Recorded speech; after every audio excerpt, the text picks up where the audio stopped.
I'm Jason Epperson. This is RV Miles, and it's time for the latest in RV and camping news. Welcome back, everybody. First up, the National Highway Traffic Safety Administration is investigating Grand Design RV for frame-related issues. The NHTSA's Office of Defects Investigation says it's received 23 complaints alleging excessive frame flex on model year 2017 to 2023 Grand Design Momentum and Solitude fifth wheels. Frame issues have been a big topic of conversation amongst RVers this year, and often things like this don't get investigated by the NHTSA because their primary concern is road safety and not vehicle quality issues.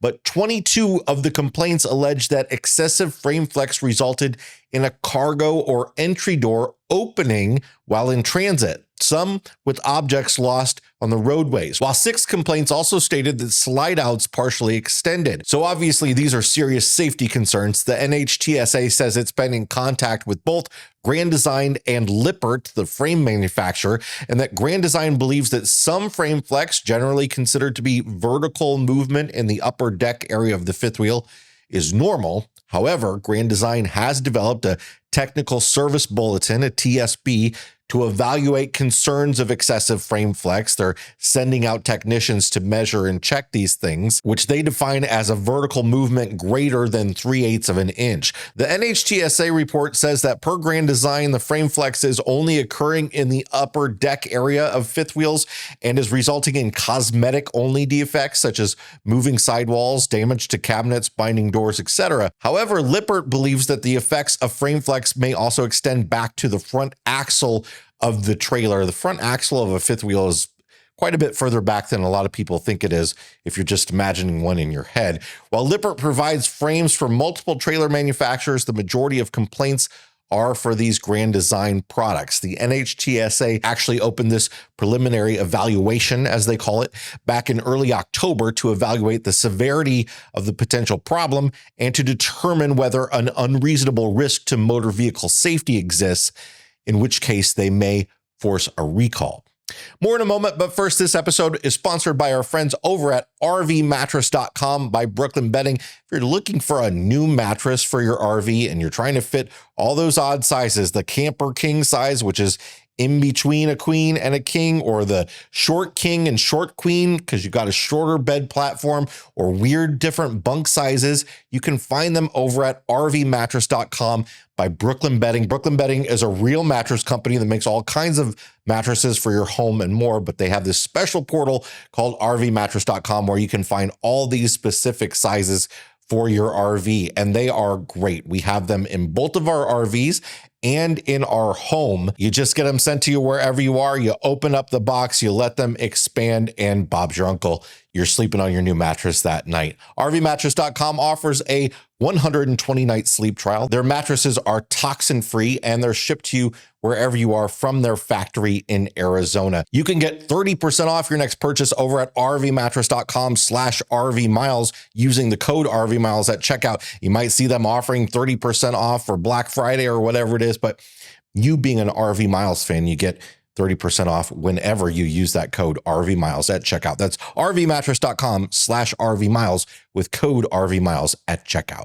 According to KOIN Portland, Oregon state representatives are considering delaying the clean truck ruling implemented by the California Air Resources Board that would virtually end sales of motorhomes in 6 states, including Oregon. Oregon State Representative Shelley Boschert Davis is calling for a delay in the implementation of the Advanced Clean Trucks Act until 2027. Quote, given the lack of technological advancements and infrastructure necessary to support this transition, I believe that the implementation of these rules, while well-intentioned, will actually slow the reduction of emissions from the transportation sector while harming local industries and communities who rely on trucks to keep Oregon's economy moving, Boschert Davis wrote. She said the implementation of the act on January 1st, 2025 will have a detrimental impact on local businesses and public bodies if you do not temporarily delay it.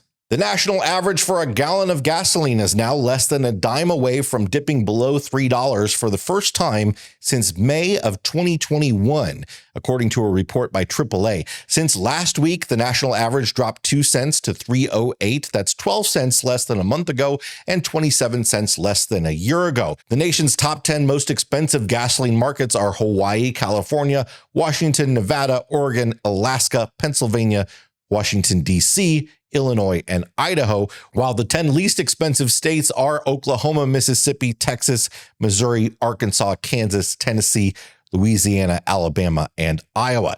Diesel sits currently at $3.53 nationwide on average, down 7 cents from a month ago and 77 cents from a year ago. Those lower fuel prices have been boosting road travel, and this year's Thanksgiving holiday will be no exception. AAA projects 79.9 million travelers will head 50 miles or more from home over the Thanksgiving holiday period, an increase of 1.7 million people compared to last year and 2 million more than pre-pandemic 2019.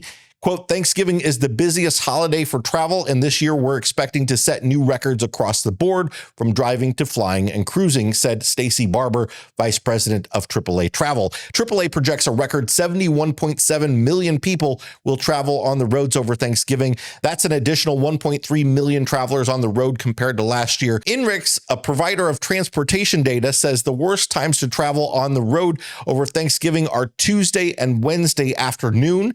The best time to hit the road is Thanksgiving Day itself, when interstates and highways are typically clear. Drivers returning home on Sunday should leave early in the morning, and those coming back on Monday should expect a mix of travelers and work commuters on the road. Quote, with a record number of travelers expected to be on the road, drivers should follow traffic apps and local news alerts to avoid major delays, said Bob Pishu, transportation analyst at INRIX. This is especially important for drivers in metropolitan areas like Boston, New York, LA, Seattle, and Washington, D.C., where traffic is expected to be more than double what it typically is on a normal day. If you're traveling across the country, of course, some of those big cities are hard to miss, like Atlanta if you're on your way south. Thanksgiving is the time when a lot of RVs hit the road, particularly snowbirds heading south for the winter. People often wait to have Thanksgiving with their families before making the trek to warmer climates. That's it for this week's RV and camping news. Hey, before we go, I'm doing a new newsletter for our mile marker members, our paid support community. If you're interested, we're actually putting all the stories we cover in these news reports, plus all the stuff that didn't make it into the news. Lots and lots of different RV and camping and national park related stories. I'm putting in a weekly newsletter that goes out to mile marker members. We're offering you 1 month free right now to try it out. If you want to check it out over at rvmiles.com/milemarker. The link is below in the description and in the pinned comment. Thanks for being here, everybody. If you got something out of this video, hit the like button. If you want more like it, subscribe, and we'll see you on the next one. Bye, everybody.